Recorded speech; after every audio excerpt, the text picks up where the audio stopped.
이사야서 43장입니다. 우리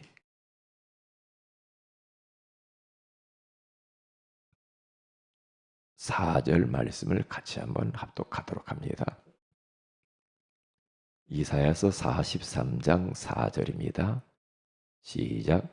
네가 내 눈에 보배롭고 존귀하며 내가 너를 사랑하였은즉 내가 네 대신 사람들을 내어주며 백성들이 네 생명을 대신하리니. 아멘. 좋은 아침이다. 오늘 이 새벽에는 나를 모르면이라는 제목으로 우리가 하나님의 음성을 듣기를 원합니다. 어느 분이 저를 이렇게 만나면 그리고 저와 같이 이렇게 톡으로 문자를 나누면 항상 하는 이야기가 있습니다. 나만 왜 이러냐? 우리 형제들은 다 떵떵거리고 사는데 나는 왜 그래? 이런 질문입니다.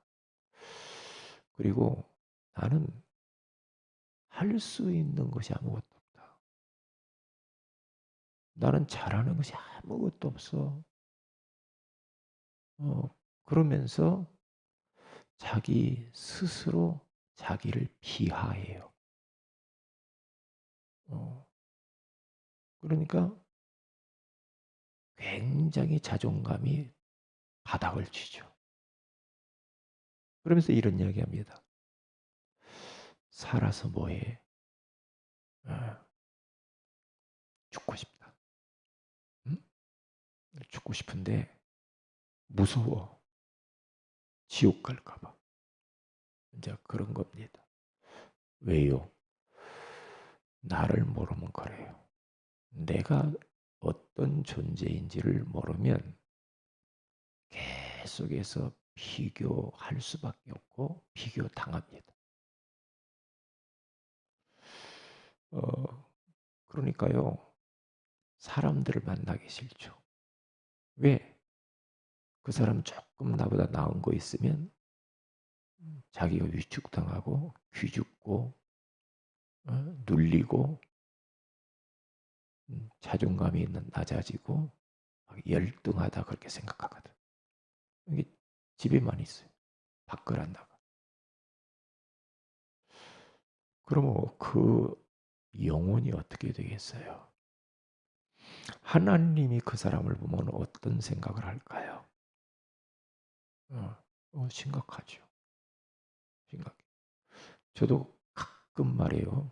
가끔 어떤 때 예전에는 좀 그런 게 더 있었죠. 그런데 요즘도 슥슥 스쳐 지나가는 것들이 있어요. 뭐냐? 어, 목사님들 이렇게 만나잖아요. 만나면 그분들에 대해서 이런저런 생각이 들지요. 사람들 만나면 그 사람의 말, 그 사람이 하는 행동들, 그 사람의 옷차림, 그 사람이 타고 다니는 차, 뭐 교회 안에서 일어난 뭐 일들 이런 이야기를 할 때 쓱쓱 스쳐 지나가는 게 있습니다. 뭐냐? 참 약간 부러우려고 하는 그런 마음이 쓱쓱 스쳐 갑니다. 그러면 거기에 빠지지 않으면 좋은데 빠지면 큰일 나거든요.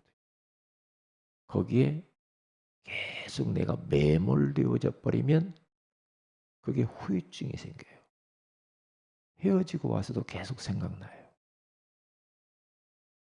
그리고 괴로워요. 나는 이것밖에 안 되나? 우리 교회는 왜 이러지? 이런 생각들. 응? 그러니까 무서워요. 비교의식. 무섭다니까요. 이게 나를 모르면 그런 현상들이 일어나. 나를 모르면. 그리고 나보다 조금 뭔가 조금 부족한 사람들 만나면 좀 편해요. 나보다 뭔가 잘 나간다 세상적으로 이렇게 그런 사람들 보면 기죽고, 나보다 조금 못하다 생각되는 사람 앞에 가서는 기가 살아요. 그러면서 막 힘나서 이런 이야기 저런 이야기 막 해주죠. 이렇게. 그런 사람과 이제 짝꿍하면서 다니면 편해요. 왜 그래요? 나보다 좀 못하는 사람과 비교해 보니까 내가 조금 나은 것 같거든. 그러면 자유롭죠. 편하고. 뭔가 막 그 사람한테 막 도와주고 있고 이런 생각이 드는 거 있죠. 그게요. 비교해서 그래요. 나보다 잘 나간 사람이든 못 나간 사람이든지 간에 내가 누구를 만나도 편해야 되거든요. 그리고 자연스러워야 돼요. 그러면서 좀 행복해야 되거든요. 누릴 줄 알아야 되거든요. 그런데 그게 안 된단 말이죠. 이게 어느 직장 생활하는 분이 동료들 있잖아요. 직장 안에도. 그러면 1,000만 원짜리 복권이 당첨됐다는 거예요. 로또가. 뭐 2등이 됐는데 뭐 1,000만 원을 받았다고 뭐라. 자관 저는 뭐 그런 거 잘 모르니까.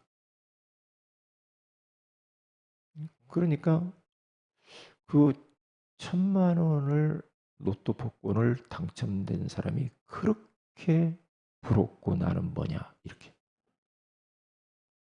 왜요? 비교해서 그래요. 비교해서.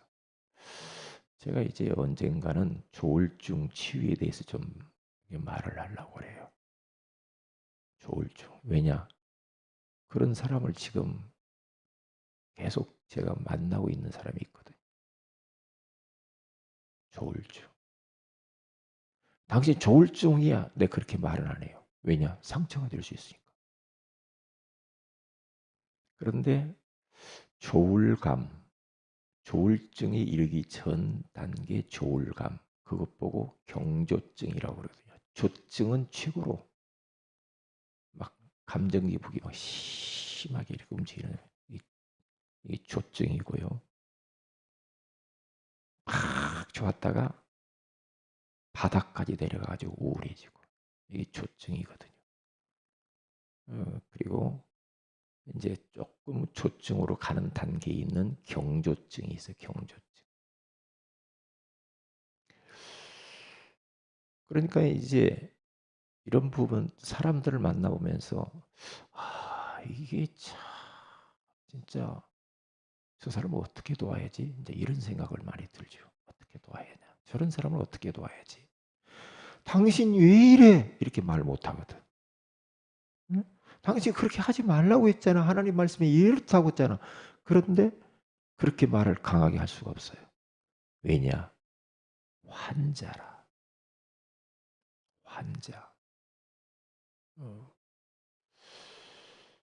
그러니까 이런 질환들을 보면 우울증이나 조울증이나 뭐 조현병 이런 것들을 보면 당신 자기 자신도 자기가 이렇게 하고 싶어서 그런 건 아니거든요. 그러니까 그러한 질환들은요, 참 진짜 힘들어요. 그게 유전적으로 오는 병이거든요. 유전적으로 오는 병이 있고 뇌에서 오는 문제가 있고요. 그리고 지나치게 스트레스를 많이 받으면 그런 것들이 온다고 합니다. 그런 질환들이. 그러니까 유전적으로 부모나 누가 가족 중에 그런 게 있으면 그런 게 있으면 그게 자기한테도 온다는 거예요. 온다는 거죠. 그리고 살아가면서 어떠한 큰 아픔을 겪었을 때 그런 질병들이 올 수 있다는 거죠. 이게요. 그러면 그런 분들을 어떻게 도와야 되는가? 그 고민이라. 그 고민이야. 그런데 제가 계속해서 묵상을 하면서 답이 복음밖에는 답이 없어. 이것도 있고 저것도 있고 다 있는데 이게 복음이 답이고, 그리고 또 삶 속에서 이러이러한 생활을 살아라, 그런 부분들 좀 제가 이렇게 좀 이야기를 좀 하죠. 운동 좀 하세요, 이렇게 하고 햇볕 좀 보시고요, 이런 부분들.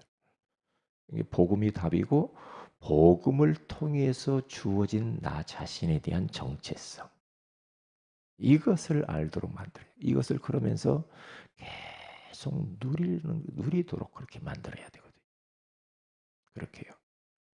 이게 우리가 살다 보면은 자꾸만 그 위축당할 때가 있단 말이에요.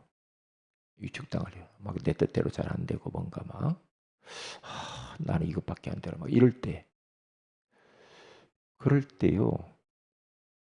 그게 내가 은혜 못 받고 성령 충만하지 않고 영적 상태가 일그러졌을 때가 이제 굉장히 치명타를 입는 거거든요.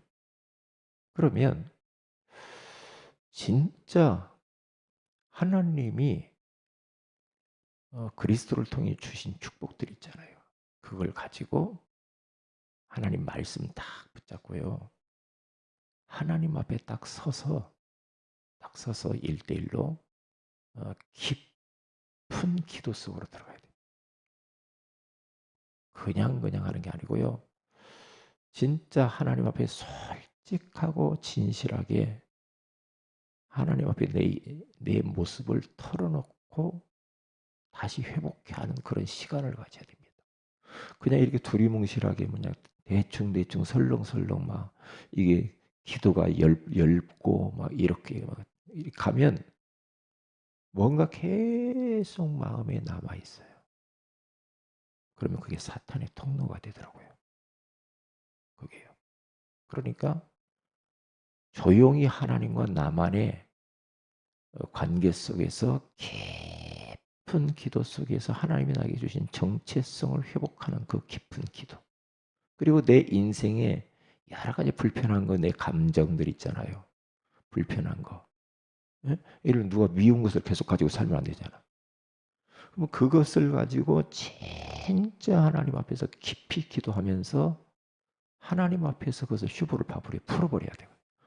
저 같은 경우는 그렇게 되더라고요. 깊은 기도 속에서 하나님께 내 감정에 일어나는 모든 것들을 이야기를 다 해버릴 때 끝나더라고요. 다 이야기를 하고 정체성을 회복하면서 끝나요. 그게요. 이게 나를 모르면 무너져요. 그러니까 사도행전 19장 15절에 가서 보면 그 19장의 그 역사 쭉 우리 본다 오잖아요. 바울의 몸에서 손수건이나 앞치마를 가져다가 병든 사람에게 얹으면 병이 막 어떤 병에도 다 나왔어요. 그리고 악귀들도 막 나갔다고 그러죠. 그것을 본 많은 이 주술사들, 그리고 제사장의 아들 스게와의 아들들, 목사님 자녀라. 스게와의 아들들도 그것을 보면서 똑같이 해봅니다. 시험 삼아서 악귀 들린 자한테 가서 이렇게 수건 던져보고 앞치마도 이렇게 하죠. 그런데 귀신이 알아요. 귀신이 안다니까요. 왜? 흉내내는 걸 안다니까. 신앙생활 흉내내는 것을 마귀가 다 알고 있어요. 예수 안 믿는데 믿는 척하는 것을 마귀는 알고 있다니까. 기도도 안 하면서 기도하는 척하는 것을 안다니까요. 마귀가 벌써 다 알아요. 그러니까 시험 삼아서 악귀야 불러가라. 그때 악귀가 뭐라고 합니까? 귀신이. 내가 예수도 알고 바울도 알거니와 너희는 누구냐? 그렇게 물어요. 정체성을 묻죠. 너희는 누구야? 그때 이 사람들이 나는 예수 그리스도의 그 복음의 능력을 통하여서 하나님의 자녀된 자야. 하나님 자녀고 전도자야. 사탄아 물러가라. 그렇게 했어야 되는. 자기 정체성을 분명히 이야기를 했어야죠. 그런데 정체성이 거기에 대한 답변을 못하는 거죠. 너는 누구냐 했을 때 답을 못하는 거예요. 왜요? 흉내내서 그래요. 흉내내서. 그러니까 악기들이 올라타고 누르고 옷을 벗겨버리고 그러니까 혼비백산에서 도망가 버리잖아요. 창피하죠. 쪽팔리잖아. 우리가 흉내내 갖고는 마귀가 다 압니다. 흉내내면 안 되거든요. 예배도 흉내내고 기도도 흉내내고 찬양하는데도 흉내내고 예배하는데도 흉내내고 마귀가 다 알아요. 전도하는 것도 흉내내고 다 안다니까요. 다 알아요. 이게 내 정체성이 누군가를 정확히 알아야 돼요. 그러니까 요셉과 요셉의 형들을 봐도요. 저 창세기 37장 1절에서 6절에 가서 쭉 보세요. 야곱이 요셉을 조금 더 사랑했어요. 왜냐? 그 자기의 본 아내를 통해서 난 자식이니까 더 마음이 담겼죠. 그래서 언약도 심고 더 그랬어요. 색동옷도 지어 입히고. 그러니까 형들이 그걸 볼 때 기분 나쁘거든. 시기하고 질투하고. 그러면서 비교를 자꾸 해요. 자꾸 비교합니다. 그러니까 비교하고 하다 보니까 저 요셉만 없으면은 진짜 우리 인생이 행복하고 우리 가정이 편안할 텐데 저것이 문제구만. 죽이려고 하잖아. 구덩이다 던지잖아요. 팔아먹잖아요. 근데 요셉은 그렇게 형들이 자기를 갈구는데도 전혀 거기에 대해서 요동함이 없죠. 왜냐? 이미 요셉은 언약을 가진 자예요. 하나님이 나를 통해서 세계복음을 하는 것을 알았어. 하나님이 지금 나와 함께 하시는 임마누엘의 비밀을 누렸어요. 그러면 자기 정체성을 딱 깨달으면 뭐 형들이 뭐 어떻고 뭐 팔아먹고 노예 생활하고 상관이 없어요. 왜냐? 그것은 하나님이 주신 거잖아요. 그 언약 딱 붙잡고. 그러니까 가는 곳마다 역사가 일어나죠. 이거 보세요. 노예잖아요. 소년이에요. 예? 타국에 와서 청소부로 그 그러한 어려운 환경 속에서 그는 그 환경은 전혀 영향을 안 받아요. 왜요? 나를 아는 정체성. 이걸 딱 알면은요. 어떤 현실 가운데 떨어져도 그 현실을 바꿔요. 이게 얼마나 중요합니까? 우리 아이들에게 이걸 가르쳐야 되거든. 아이들도 자꾸 비교해요. 야, 너희 아빠 뭐 하냐?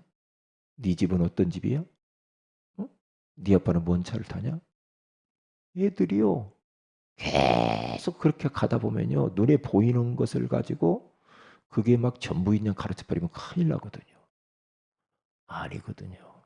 그렇게 하면은 계속 자존감이 낮아져요. 그러면 기죽어요. 힘 빠져요. 낙심해요. 별로 공부하기도 싫고 다 그래요. 그런단 말이에요. 그렇게 가르치면 안 되죠. 안 되잖아요. 사울 왕이 사무엘상 18장 8절에 가서 보면은 7절에 거기 막 골리앗을 꺾고 오니까 막 여인네들이 막 사울 왕은 천천히요 다윗은 만만이로다 하니까 그게 비교하면 안 돼. 여자들 잘못된 거예요. 여자들. 야 너는 옆집이 이런데 너는 왜 그러냐? 누구는 이런데 이렇게 이거 비교해서 말하면 안 돼요. 누구 칭찬하고 싶으면 그 사람 한 사람만 딱 이야기하지 누구보다 더 낫네? 이게 틀린 거라고. 이게 틀린 거라고. 그러면 안 돼요. 예? 누구는 뭐 좋고 누구는 안 좋고 누구는 높고 누구는 낮고 그런 것은 없거든요. 그런 건 없거든요. 그러니까 어떻게 돼요? 예? 이 사울왕이 그걸 듣고 기분이 불쾌했다고 하잖아요. 불쾌하면서 거기서 문제가 오는 거예요. 이게 비교하는 거예요. 다윗 저거 없애야지. 저것 때문에 내가 위험하구만. 그래서 왕이 소년 목동하고 비교합니다. 택도 없잖아요. 왕이면 다 가졌는데 뭐 때문에 그 어린 소년 하나 때문에 그렇게 비교해가지고 그렇게 악신이 들리고 결국에는 무당 찾아가고 결국에는 자살하고 이렇게 된단 말이에요. 왕인데 하나님 섬기는 사람이 왜 이래요? 사울왕도 하나님 섬기는 사람이요. 왜 이럽니까? 그러니까 다윗은 자기 정체성을 알고 있었거든. 자기. 그런데 사울왕은 그게 없었어요. 그러면 어떻게 돼요? 그러니까 이제 계속 비교하다가 인생이 끝나버리잖아요. 끝난다. 우리가 막 잘 나가는 사람 있잖아요. 막 돈 많은 사람, 막 지식인들, 막 권력자들.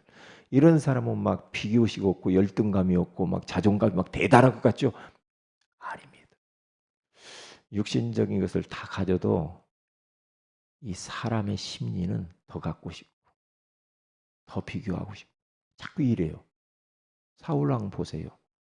그런데 어제도 어떤 분하고 잠깐 이야기를 했는데 사람들은 이만큼 가지면 좀 그만큼 가지면 될 것도 같아 보면. 한 100억 정도 있으면 그만하면 될 것 같아요. 근데 그거 갖고 안 돼요. 더 갖고 싶어. 더 거짓말합니다. 자기 권력을 이용합니다. 어떻게 쓰니? 더 가져야지. 더 가지. 이럽니다. 그러니까 만족을 못 느끼죠. 그래서 하나님이 만드신 나. 우리가 믿는 하나님은 절대 실수하는 법이 없습니다. 하나님이 나를 만들었어요. 실수하는 법이 없어. 나만의 독특한 것을 하나님 주셨어요. 다른 사람은 못해. 나만 할 수 있는 게 있어. 하나님이 주신 나의 것. 그걸 찾아줘야 돼. 달란트. 그걸 찾아야 돼. 그것만 하면 신바람 나. 그러면 그거 하면 돼요. 그런데 나는 아무것도 잘하는 것이 없어. 그거 어떤 거예요? 나는 아무것도 잘하는 게 아니거든요. 내가 그분 볼 땐 잘하는 거 있어요. 근데 자기는 없다는 거예요. 나는 왜 이래? 나는 왜 이래? 이렇거든요. 그리고 하나님이 주신 나의 현장, 내가 있는 그곳에 하나님의 계획과 뜻이 있거든요. 그 현장 속에. 그 현장에서 하나님을 누리면서 하나님의 뜻을 펼쳐나가야 되거든요. 그러면서 그 현장을 살려야 되는 거예요. 분명히 있거든요. 왜요? 하나님은 거짓말을 못해요. 하나님이 이 땅에 나를 보낼 때 그냥 아나 가라 그러지 않았단 말이죠. 아이고 우리 부모가 실수해서 나를 이렇게 만들었지. 아니에요. 아닙니다. 나는 눈만 좀 컸으면 좋겠는데 왜 이렇게 눈이 작고 마셔. 자꾸만 비교합니다. 아무개는 어찌고 어찌고. 그게 사탄의 덫에 딱 걸린 겁니다. 사탄의 덫에. 더 이상 그렇게 짧은 인생 불행하게 살 필요가 없어요. 내일 이어서 말씀을 나누도록 하겠습니다. 나를 모르면 하나님 고맙습니다. 오늘 이 새벽에 나를 모르면 사단에 당하고 인생을 참으로 자유하게 살 수 없음을 알게 하셔서 감사합니다. 나는 누구와 비교할 대상이 아니라고. 너는 내 눈에 보배롭고 존귀하며 하나님의 사랑을 받은 자라고 말씀해 주시는 것을 감사합니다.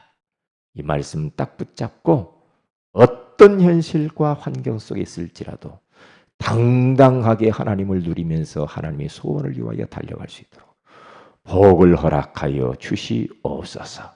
주 예수님의 이름으로 기도합니다. 아멘. 하늘에 계신 우리 아버지 이름이 거룩히 여김을 받으시며 나라의 임하옵시며 뜻이 하늘에서 이룬같이 땅에서 이루어지이다. 오늘날 우리에게 일용할 양식을 주옵시고 우리가 우리에게 죄인 자를 사해 준 같이 우리 죄를 사해 주옵시고 우리를 시험에 들게 하지 마옵시며 다만 악에서 구하시옵소서. 대개 나라 권세와 영광이 아버지께 영원히 싸움나이다. 아멘. 기도하십시다.